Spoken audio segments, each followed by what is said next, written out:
Chirurgie, très honoré d'être interviewé par vous-même et puis aussi de clarifier la raison pour laquelle aujourd'hui nous ouvrons à cette nouvelle, comment dire, à cette nouvelle forme d'information avec Look et Médecine dédiée à 100% à Régin Lab.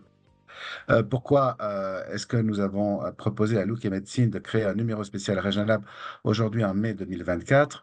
Il faut savoir que le 26 mai 2024, c'est la date échéance de l'entrée en vigueur à 100% de ce qu'on appelle le Medical Device Regulation 2017-745, c'est-à-dire la nouvelle loi européenne, le nouveau règlement européen qui couvre les conditions d'évaluation de la sécurité et de l'efficacité des dispositifs médicaux autorisés à mettre sur le marché en Europe.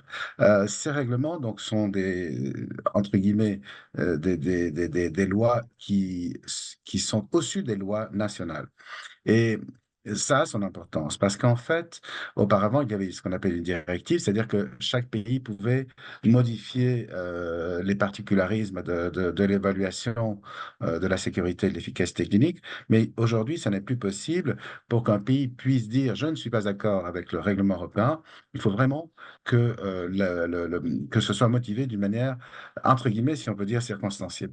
Alors, pourquoi c'est important? C'est parce que, en fait, la sécurité qui est demandée par les autorités européennes à la fabrication des dispositifs médicaux, elle est augmentée, et non seulement elle est augmentée, mais elle est aussi, comment dire, supplémentée de demandes de preuves cliniques très importantes. Et que se passe-t-il dans l'environnement du PRP, platelet rich plasma ou plasma riche en plaquettes?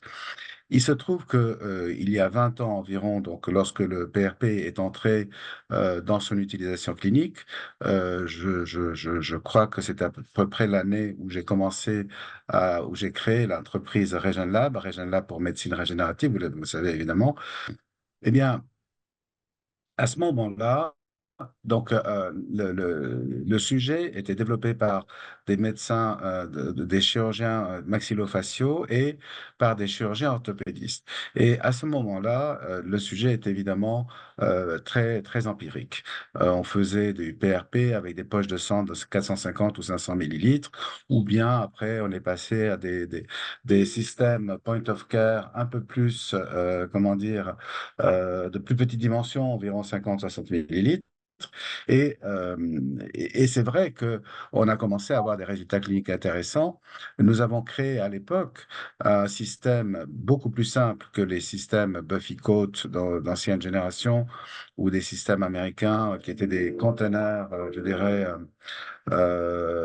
disons, sans séparation physique des éléments figurés du sang. On a créé dans ces nouveaux tubes avec ces polymères très complexes qui permettent une très, très jolie et efficace sélection cellulaire, c'est-à-dire éliminer du sang complet les cellules qui n'ont pas d'efficacité thérapeutique, qui n'ont pas d'efficacité directe sur la régénération tissulaire, comme par exemple les globules rouges et les cellules polynucléées, comme les granulocytes ou les éosinophiles, et concentrer en revanche les cellules et les fragments cellulaires, comme les plaquettes sanguines, pour une efficacité thérapeutique. Alors que s'est-il passé? Très vite, la communauté scientifique internationale a vu un vrai sujet, un vrai sujet de recherche. Alors, les publications ont proliféré d'une manière incroyable. Et moi, à l'époque, à Lausanne, à l'Université de Lausanne, au Centre hospitalier universitaire de Lausanne, avec le département de chirurgie plastique, on a développé l'utilisation de ce plasma riche en plaquettes dans le traitement donc, des plaies chroniques, des grands brûlés, plaies chroniques ulcères diabétiques ou plaies vasculaires. Et puis on s'est dit, en participant à des conférences de médecine esthétique à Paris, puisque les Parisiens sont les champions de la médecine esthétique internationale, c'est vrai que Paris est la meilleure vitrine internationale de la médecine esthétique, il faut le reconnaître. Notamment, c'était la naissance de l'IMCAS, ensuite le Grand Congrès de Monaco. En participant à ces congrès, on a eu l'idée de utiliser ces plasmas riches en plaquettes pour la possède, c'est-à-dire pour la médecine de confort, pour, disons, des applications qui sont des applications thérapeutiques, mais moins sévères qu'un ulcère diabétique ou une plaie chirurgicale, et avec un certain succès. Donc, on a créé en quelque sorte la nouvelle médecine esthétique basée sur la thérapie cellulaire, notamment avec le plasma riche en plaquettes. Qu'est-ce qui s'est passé en 20 ans? Ce qui est incroyable, c'est qu'en 20 ans, vous avez vu proliférer au moins 20 000 publications scientifiques dans le monde entier. 20 000. Alors, il y en a qui sont un petit peu douteuses parce que c'est vrai qu'en fonction de la préparation cellulaire, le résultat clinique n'est pas le même. Mais si on regarde attentivement les publications qui ont un résultat moyen, il n'y a pas de publication négative. Ça, il faut le savoir. Sur 20 000 publications, il n'y a pas une seule publication négative sur l'utilisation du PRP, quelle que soit l'indication clinique. Mais il y a eu des doutes sur leur efficacité. Et si vous regardez ces publications, en fait, elles utilisent des méthodes empiriques et non autorisées. Alors, pourquoi mai 2024 est important pour nous? Parce que c'est l'entrée en vigueur de ce règlement européen qui va mettre de l'ordre. On n'a pas le droit de faire du PRP à usage clinique si on n'utilise pas un dispositif médical qui a été évalué à cet effet pour la sécurité et pour l'efficacité clinique. Ça, c'est très, très important. Donc, en fait, vous vous retrouvez avec, comment dire, un panier de publications très important et dans lequel vous avez peut-être 70-80% des publications qui sont dithyrambiques sur l'efficacité clinique et vous avez quelques doutes. Et donc les doutes, moi, je les observe évidemment, comme les avait déjà observés le professeur Marx, parce que un des premiers à avoir publié sur l'utilisation des plaquettes, on parle de l'histoire des plaquettes ici, bien, c'était le professeur Marx, Robert Marx, que j'ai connu, évidemment, bien connu, de l'Université de Miami. Robert Marx avait publié l'utilisation du PRP en chirurgie maxillofaciale. Il y trouvait un bénéfice minimum d'augmentation, enfin, de réduction du temps de cicatrisation de 40 à 50%, avec réduction de la douleur. Nous l'avions estimé, lui, il n'avait pas reconnu, mais nous avions estimé la réduction de la douleur à l'époque de près de 70% en quelques jours, donc ce qui est quand même très considérable. Et lui-même avait dit, mais faites attention, parce que, bien sûr, comme tous les scientifiques, j'ai des détracteurs. Et mes détracteurs, qu'est-ce qu'ils font? Ils font des comparaisons de notre technique industrielle de biomètre à l'époque, qui était une technique industrielle sérieuse, avec des techniques empiriques de cuisine. Donc, comparer ce qui est comparable. Si vous voulez comparer biomètre, eh bien, il faut le comparer à un produit qui soit évalué avec le même sérieux que la société biomètre, pour laquelle moi-même j'ai beaucoup de respect. Ou si vous voulez comparer les résultats cliniques d'une technologie régionale, comparez à une technologie comparable, évaluée pour la sécurité et pour l'efficacité, comme nous l'avons fait avec des études randomisées, des études contrôlées. Alors, qu'est-ce qui s'est passé pour faire une discussion pas trop longue? 2005, 2006, 2007, évidemment, on a évolué pour améliorer les performances de nos systèmes. On a identifié des nouvelles approches pour l'utilisation efficace du PRP. Alors, on était en 2024, n'est-ce pas? Mais en 2004, on a fait déjà des combinaisons cellulaires entre PRP, kératinocytes isolés d'un échantillon de sang du patient avec des résultats spectaculaires. On a identifié, on a isolé la thrombine autologue du même patient pour faire entre le PRP associé à la thrombine extraite de son propre sang la meilleure colle biologique qui existe aujourd'hui, parce que les colles de banque de sang, elles ont un défaut qui est, bon, on peut le préciser pourquoi, elles ont le défaut de ne pas avoir la proportion physiologique des différents constituants, c'est-à-dire le fibrinogène qui est un élément essentiel pour la formation de la colle, le fibrinogène, dans les produits de banque de sang, est 25 fois la concentration native. La thrombine elle-même, par exemple, la concentration physiologique est entre 15 et 25 unités internationales. Bon, dans l'école biologique, on utilise des pots de thrombine de 500 à 1000 unités. Donc, vous voyez bien que le fait de ne pas respecter les concentrations natives physiologiques amène à des conséquences négatives qui font que même un produit qui pourrait être génial, hein, comme la colle biologique, moi j'ai beaucoup de respect pour cette découverte, mais si on l'utilise avec des produits qui ont des effets secondaires, bah, écoutez, il n'en demeure pas moins qu'on est obligé de réopérer pour retirer des résidus qui sont indésirables et qui sont tout à fait fâcheux pour la santé du patient. Donc, à l'époque, je vous parle de 2007, 2008, 2009, on travaillait avec un transfusionniste très, très diabétique en Italie, avec qui on faisait des recherches sur l'évaluation des cellules souches de la moelle osseuse, entre autres. Et il avait écrit un article avec moi dans lequel il disait, mais finalement, ces plaquettes, mais qu'est-ce qu'on peut dire de ces plaquettes? C'est quand même extraordinaire, les propriétés de ces plaquettes. C'est efficace pour l'hémostase, puisque l'agrégation plaquettaire, ça renforce le caillot de la fibrine, la mèche de fibrine. C'est efficace pour la régénération tissulaire, puisque grâce à la gestion de la plaie avec les facteurs de croissance, la plaquette elle-même, qui résonne en toute autonomie, libère et produit les facteurs de croissance nécessaires à la situation qu'elle a à résoudre.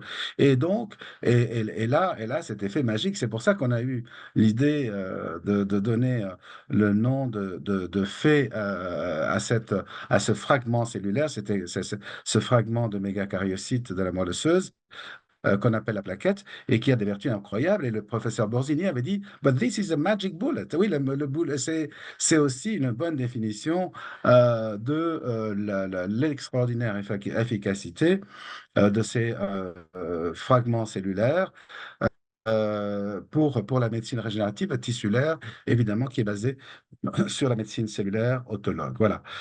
Ça, si vous voulez, c'est un premier point pour arriver à peu près à 2010 de la recherche biotechnologique et clinique, en fait. Monsieur le Président, actuellement, en 2024, puisque ça va être un peu l'objectif de la revue Look et Médecine Regen Lab, l'idée c'est à la fois de montrer que cette médecine régénérative cellulaire, autologue, c'est-à-dire à partir des produits issus du propre patient, mais grâce, extraits et mis en place et mis au point grâce au dispositif Regen Lab qui permet d'avoir le produit final, le plasma riche en plaquettes. Comment aujourd'hui y a-t-il des preuves sur un certain nombre de domaines cliniques qui seront d'ailleurs illustrés dans la revue. En particulier, il y a des preuves d'action du PRP autologue sur l'angiogénèse, par exemple, sur la myogénèse, la régénération musculaire, sur une adaptation aux besoins, par exemple, de la médecine articulaire, donc en particulier sur les problèmes de gonarthrose, où il y a véritablement des preuves cliniques de plus en plus nombreuses sur l'approche thérapeutique liée à l'usage du PRP, et dans d'autres domaines de rhumatologie, comme les tendinopathies sportives, qui sont fréquentes et qui peuvent bénéficier de ce type de traitement. Mais il y a bien d'autres sujets, comme vous avez dit, sur la médecine, disons, de réparation tissulaire devant des plaies chroniques, sur des artériopathies difficiles à soigner, sur également d'autres domaines comme l'alopécie, qui est souvent liée à la chimiothérapie ou au traitement hormonal lié au cancer du sein, en particulier chez les femmes. Mais il y a encore bien d'autres domaines en gynécologie, en médecine de fertilité, etc., etc. Et c'est vraiment, on voit bien pourquoi moi je trouve que le titre que vous avez voulu donner à votre éditorial, c'est-à-dire les plaquettes riches, le plasma riche en plaquettes et la fait plaquette, comment se fait-il que nous sommes aujourd'hui à une phase de recherche clinique très très avancée, avec des applications nombreuses qui nécessitent finalement que la réglementation européenne soit appliquée partout, c'est-à-dire quand il y a vraiment une démonstration d'un dispositif médical qui permet de mettre au point le PRP dans de bonnes conditions de sécurité, puisque c'est un produit autologue issu du patient lui-même, eh bien on va le réinjecter, donc on comprend bien que c'est comme un produit sanguin avec les mêmes exigences de sécurité et d'efficacité, d'absence de risque, en particulier infectieux, etc. Et donc tout ceci conduit à une réglementation qui doit être appliquée et également à des règles d'usage en pratique clinique par des professionnels de la santé certifiés, des chirurgiens plasticiens, des médecins et non pas des paramédicaux. Un certain nombre il faut absolument lutter contre les dérives de ce type d'usage par des praticiens qui ne sont pas de vrais praticiens certifiés pour exercer ce type de traitement. Alors merci de compléter peut-être cette présentation de ce numéro, comment on va le découvrir et comment on va pouvoir poursuivre les travaux que nous voulons apporter dans le cadre de la médecine fondée sur les preuves scientifiques. Si on ne savait pas que vous êtes professeur de médecine, eh bien, écoutez, là, maintenant, on le découvre. En fait, ce n'est pas une encyclopédie en un volume que vous demandez, mais c'est une encyclopédie en 10 volumes d'explications. Alors, je vais Absolument. essayer de résumer les 10 volumes en quelques minutes. Alors, il y a deux aspects à ces remarques qui sont extrêmement importants parce que forcément, comme professeur de médecine et professeur de chirurgie, vous savez, le problème de respect de la sécurité, le respect des protocoles de sécurité, de même que le respect des indications cliniques. Alors, c'est ça qui est important. Lorsqu'on fabrique du PRP avec le dispositif médical, donc c'est le dispositif médical qui est évalué pour sa sécurité, et ensuite, les performances, est-ce qu'on obtient des plaquettes viables et non viables? Ça, c'était la première question que posait la FDA américaine. Ils disaient, attendez, vous êtes bien gentil, mais vous me dites qu'on récupérait 80-100% des plaquettes, mais est-ce que ces plaquettes sont fonctionnelles? Parce que si elles ne sont pas fonctionnelles, si elles sont mortes, ça ne va pas avoir un grand intérêt clinique. Donc, il a fallu montrer, en plus de la numération, que la plaquette était effectivement fonctionnelle, qu'elle était capable d'induire un caillot sanguin ou d'induire une colle de fibrine et qu'elle était capable de libérer des facteurs de croissance en quantité suffisante pour un intérêt thérapeutique. Pardon. Excusez-moi, vous avez bien l'autorisation de la FDA pour l'usage du PRP RegenLab? Oui, exactement. Donc, on a déposé le premier dossier à la FDA américaine en 2010, aujourd'hui, en fait.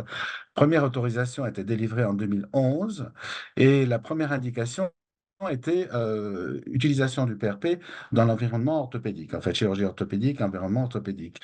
Et ensuite, ça a pris un certain temps pour obtenir une deuxième très large indication, qui est l'indication traitement des plaies chroniques. Plaies chroniques, à savoir diabétique,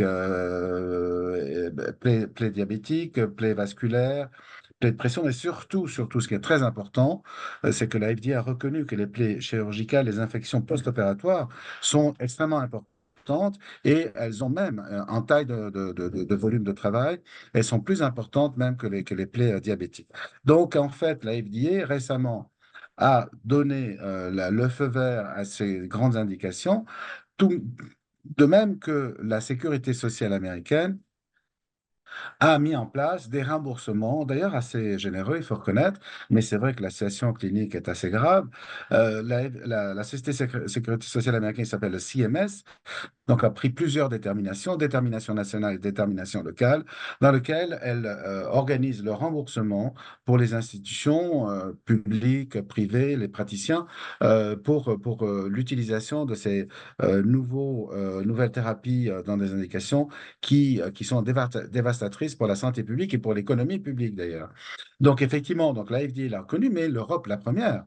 Nous sommes enregistrés, en fait, on a déclaré à l'autorité de santé française, à la HAS, nos technologies en 2003 déjà. 2003. Et à l'époque, effectivement, la question était de savoir comment définit-on ces techniques. Est-ce que c'est une thérapie cellulaire? Alors, les gens ont posé la question, oui, mais la thérapie cellulaire, ça suppose expansion cellulaire. Là, c'est pas le cas. Est-ce que c'est un soin? Enfin, bref, à l'époque, il y avait une femme merveilleuse, extrêmement brillante, qui s'intéressait beaucoup au PRP, le professeur Worms, qui dirigeait la Haute Autorité de Santé, qui a dit, écoutez, dans, dans l'incertitude sur la définition, disons que c'est un soin médical qui doit être exécuté dans des conditions sanitaires satisfaisantes. Ça veut dire quoi? Acte médical, c'est-à-dire c'est un acte qui ne peut être exécuté que par un médecin diplômé, acte médical. Deuxièmement, dans des conditions aseptiques suffisantes, sanitaires suffisantes, c'est-à-dire dans un hôpital, dans un bloc opératoire ou dans une clinique qui a un environnement suffisamment propre pour pouvoir processer du sang, le sang qui est en fait un tissu biologique extrêmement délicat et dangereux. Donc, c'est pas possible de dire que n'importe quelle infirmière, je suis désolé, je ne sais pas pour critiquer la fonction, mais n'importe qui peut processer n'importe quel tissu biologique. Il faut que ce soit des dispositifs qui soient extrêmement bien contrôlés pour leur sécurité, et deuxièmement, par des professionnels qualifiés et diplômés, qualifiés et bien formés. D'ailleurs, la nouvelle FDR oblige les industriels à former les médecins et à délivrer un certificat de formation pour que le médecin reconnaisse qu'il a bien compris les instructions d'utilisation et qu'il s'engage à les respecter. Donc ça, oui, c'est des mesures de sécurité qui ont l'air anodines, mais qui sont extrêmement importantes. Donc, si vous voulez, si on part du principe que seul le médecin a le droit de processer un tissu biologique comme le sang, donc il faut respecter les indications cliniques ensuite, et nous avons eu un grand sujet, nous, avec la BSI, qui est notre organisme notifié. On a eu un grand sujet il y a 7 ou 8 ans. Ils nous ont dit, ah, mais vos évaluations cliniques ne sont pas assez bien documentées. Alors, il a fallu qu'on fasse un travail de romain pour qu'on fasse, au lieu d'un seul dossier d'évaluation clinique, un Clinical Evaluation Report, ce qu'on appelle le CER, il a fallu faire 10 dossiers différents pour les 10 différentes indications cliniques qui nous intéressaient. Et donc, il a fallu qu'on démontre, bon, à part le laboratoire, la sécurité sur le 10 993 pour la biocompatibilité et autres, il a fallu qu'on démontre par des études cliniques randomisées, observationnelles et autres, que notre technologie était appropriée pour telle et telle indication médicale. Et là, je vous parle de chirurgie orthopédique, de tendinopathie, gonarthrose, mais aussi de alopécie, la repousse des cheveux, mais aussi la chirurgie de la transplantation des cheveux. Vous avez évidemment la chirurgie maxillofaciale, mais aussi la peau saine, la peau, entre guillemets, pour lutter contre le vieillissement. Le vieillissement, c'est une pathologie, ce n'est pas une chose fantaisie. Traiter une peau pour le contrecarrer les conséquences du vieillissement, ça n'est pas appliquer une crème. C'est une vraie thérapie cellulaire qui est autorisée. Et ensuite, on parle des plaies, comme je vous ai dit, et aussi de nouvelles applications très importantes pour nous. Et vous en avez brièvement parlé, la santé de la femme. La santé de la femme, évidemment, on sait que les femmes ont deux problèmes majeurs que les hommes n'ont pas, c'est les conséquences postpartum et post-ménopausales. C'est deux conditions qui nécessitent des soins particuliers, de médecine reconstructive d'un côté, disons, gestion des conséquences hormonales de la ménopause. Donc, si vous voulez, c'est des indications nouvelles que nous avons développées depuis une dizaine d'années et qui sont tout à fait passionnantes, qui méritent encore de nouvelles études, mais qui, on a bien identifié en tout cas les traitements, et les traitements sont assez documentés en clinique pour justifier l'utilisation en routine en fait du PRP. Merci pour cette réponse très, très argumentée, très complète. Et je crois qu'il y aurait effectivement encore beaucoup de chapitres à développer pour aller jusqu'au fond de cette recherche à la fois industrielle, puisque en fait, on est bien dans un domaine de développement industriel et de recherche clinique appliquée, avec la collaboration de nombreuses équipes, à la fois en France, mais dans le monde entier, et dans beaucoup de secteurs disciplinaires. Donc, merci à Regen Lab. Je crois que vous avez, Monsieur le Président, vous avez reçu une distinction européenne récemment, ce qu'on appelle un awards. Pouvez-vous nous dire en quelques mots l'intérêt de cette distinction? Parce que en Europe, c'est le moment, bientôt les élections qui arrivent, et le fait d'être reconnu comme un laboratoire, d'ailleurs, qui a maintenant un développement en France, puisque vous êtes en train d'ouvrir une usine de production de Regenlab dans la région parisienne. Et puis, vous avez également, je crois, un autre laboratoire aux États-Unis, un laboratoire en Suisse. Voilà, donc ça veut dire qu'on est dans le cadre d'une société industrielle médicale, avec un objectif médical très, très intéressante et qui se développe dans l'innovation. Merci de compléter C'est quelques mots, les awards européens qui m'ont fait me dire c'est génial quand même, formidable. Merci, c'est gentil. Mais écoutez, vous avez le dernier mot est le plus important, l'innovation. En fait, souvenez-vous, à l'époque, après la Révolution américaine, George Washington avait dit, ah, les États-Unis, on s'en sortira jamais si on n'investit pas dans l'innovation. C'était déjà au XVIIIe siècle. Et en fait, le problème que nous avons eu, c'est que lorsque nous avons négocié avec la Banque européenne d'investissement il y a 3 ans, nous avions négocié un prêt pour justement construire cette usine sur le plateau de Saclay, dans cet endroit magique de la biotechnologie française, des nouvelles technologies, des grandes universités. Donc, en fait, la Banque européenne nous dit, mais écoutez, vous êtes bien gentil, mais nous, on ne finance pas des usines. Nous, les usines, ça nous intéresse, mais une usine vide, ça ne nous intéresse pas. Donc, nous, ce qu'on veut, c'est une société avec un vrai projet d'innovation industrielle. Et il a fallu, effectivement, faire la démonstration qu'on avait une vraie innovation. Bon, c'est vrai qu'on a une centaine de brevets, mais ça ne suffit pas. Il a fallu démontrer, par une application pratique, que en plus de l'usine qui allait donc développer de l'ingénierie, des machines, tout ce qu'on veut, il fallait avoir une activité d'innovation en France. Alors, on avait, bon, le grand sujet du plasma, bon, certaines personnes l'ont compris, mais d'autres le comprendront bientôt. Le grand sujet du plasma, c'est de stabiliser les cellules. Pourquoi? Pour augmenter l'efficacité in situ. Donc, quand vous faites une injection de PRP, par exemple, au bout de 3 jours, tout disparaît parce qu'il y a l'effet diffusion et ça disparaît. Donc, le grand sujet était de trouver un moyen pour stabiliser ces cellules in vivo et pour permettre une plus grande efficacité thérapeutique. Alors, on explique ça à l'EIB. Il nous dit, oui, mais attendez, mais ça, c'est le passé. Alors, on dit, mais attendez, qu'est-ce qu'on va vous le proposer? Alors, on avait fait des grandes études en France. D'ailleurs, la France a toujours été très importante pour nos études cliniques et scientifiques. Donc, des grandes études qui démontraient qu'avec le PRP plus l'acide hyaluronique non réticulé, on avait un produit qui avait l'efficacité majeure dans l'arthrose de grade 2-3 de l'échelle de Kellgren. Alors, on s'est dit, bon, on va faire quelque chose de plus osé. On va faire un produit pour les grades 3-4 de l'échelle de Kellgren parce qu'il n'y a strictement rien sur le marché pour soigner ces personnes qui sont ou trop âgées ou immunosupprimées ou dans des conditions, en tout cas, qui ne leur permettent pas de recevoir ou une prothèse ou autre. Et alors donc, on a fait un acide hyaluronique réticulé qui permettait de stabiliser les cellules et les plaquettes pendant 3 mois au lieu de 3 semaines. Et on a commencé l'étude autorisée par la NSM, donc l'organisme français.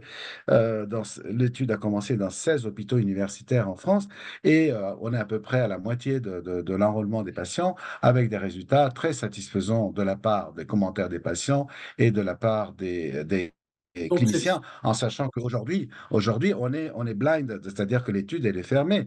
On va attendre la fin de l'étude pour avoir les résultats statistiques réels. Mais voilà, donc là, ça a été le c'est seul cet moyen. élément, c'est cette recherche-là qui a été donc remarquée et primée par le Worlds dont on parle. C'est ça? Alors justement, alors c'est un des deux éléments, c'est-à-dire que dans le processus de développement de l'usine, donc ils ont vu en 2, 3 ans que nous sommes très respectueux de nos engagements et de nos obligations. Donc ils nous ont dit, mais comment faites-vous pour avoir le certificat MDR? Mais je dis, mais écoutez, on a simplement commencé par le début. C'est dès que la loi est entrée en vigueur, on a mis un groupe de travail dédié à ça. Et il me dira, mais c'est extraordinaire parce qu'aucun de nos clients aujourd'hui n'a réussi à obtenir cette certification. Donc voilà, donc déjà, ils ont reconnu que la partie industrielle était bien contrôlée, hein. Et puis ensuite, pour la partie recherche-innovation, ils ont vu que l'étude, effectivement, non seulement elle était bien montée, elle a été approuvée par les autorités françaises et européennes. 16 hôpitaux universitaires, c'est quand même une grande étude et avec des résultats préliminaires satisfaisants. Donc, ils se sont dit, bon, ben voilà, donc les deux conditions de l'EIB ont été remplies et on nous a donc invités à recevoir ce qu'on appelle le Innovation Champion Award. Ça ressemble presque à un prix de rockstar, mais, mais c'était extrêmement Comme c'est satisfaisant. bientôt les Jeux Olympiques, et donc vous êtes un peu Voilà. primé, et c'est les Jeux Olympiques de Paris. Donc, on va fêter Regen Lab avec la parution de ce numéro spécial de Look et Médecine. En tous les cas, merci pour tous ces éléments d'information. Les collègues qui liront et qui verront le portail dédié à ce numéro de la revue, eh bien, auront beaucoup plus de détails. Vous voyez l'enthousiasme et l'engagement du président de Regen Lab, M. Turzi. Merci de vos efforts importants pour apporter aux équipes cliniques et aux patients surtout, finalement, des réponses nouvelles et véritablement significatives. Si je Merci. peux me permettre une parenthèse, si je peux me permettre une parenthèse, Monsieur le Président, donc, c'est bien de parler de président à président, hein, c'est comme ça. Donc, Restons modestes. si vous voulez, l'évaluation clinique, la recherche, comme vous dites, hein, c'est très intéressant et c'est important parce que ce n'est pas possible d'imaginer qu'une recherche clinique est organisée en 3 jours et finit en une semaine. Pour une chose significative qui vous concerne, donc, nous avons une collaboration clinique, scientifique et clinique depuis 15 ans avec le professeur Menengo et le professeur Hersan. Et en 15 ans, on a plus de dizaines de publications scientifiques et nous avons des projets futurs comme par exemple l'utilisation de cette nouvelle technologie de hyaluronique réticulé, pardon, et de plasma riche en plaquettes pour des applications par exemple, de comblement de rides et d'autres applications en chirurgie plastique. Et ce que je voulais souligner, c'est que il n'y a pas de démonstration scientifique et clinique sans continuité. Ça n'est possible que s'il y a une évolution en parallèle entre un laboratoire de recherche et développement, une industrie et une équipe clinique qui a la compréhension de la biologie cellulaire et son utilisation en clinique. Voilà. Merci, merci, c'est vraiment une très bonne conclusion. À la fois le lien entre la recherche industrielle, des laboratoires autour de la santé, l'innovation, et en même temps la nécessité, d'une part, de respecter des règles scientifiques de normalisation des procédures, des dispositifs, d'évaluation de ces procédures et ces dispositifs, et en même temps je crois, de participation pluridisciplinaire dans des domaines qui sont parfois purement de rencontres, et puis brusquement ça se développe.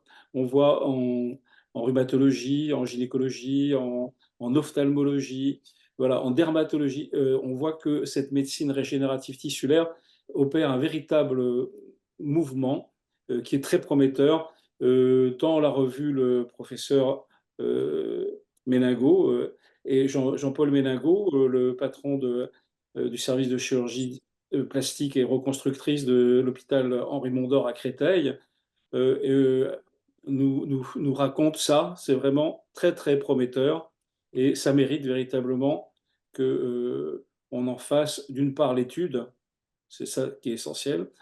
Pour moi qui suis professeur à l'université, mon objectif, c'est la transmission. Et il faut donc, avec cette revue, assurer encore une transmission efficace. Ce n'est pas une revue marketing, c'est une revue d'information. Et donc, c'est ce qui nous paraît être essentiel dans le domaine de la médecine, en particulier de la médecine régénérative, de la médecine euh, en particulier anti-âge, etc., où il y a beaucoup de choses qui sont dites et qui ne sont pas aussi sérieuses, où les réponses dont on dit grand bien ne sont pas forcément toutes sérieuses. Et nous voulons insister avec le professeur Meningo, avec le Regen Lab, sur tout le sérieux scientifique qui est absolument indispensable pour créer la confiance dans ce développement. Merci à vous. Merci beaucoup. Merci. Et à bientôt. Au revoir.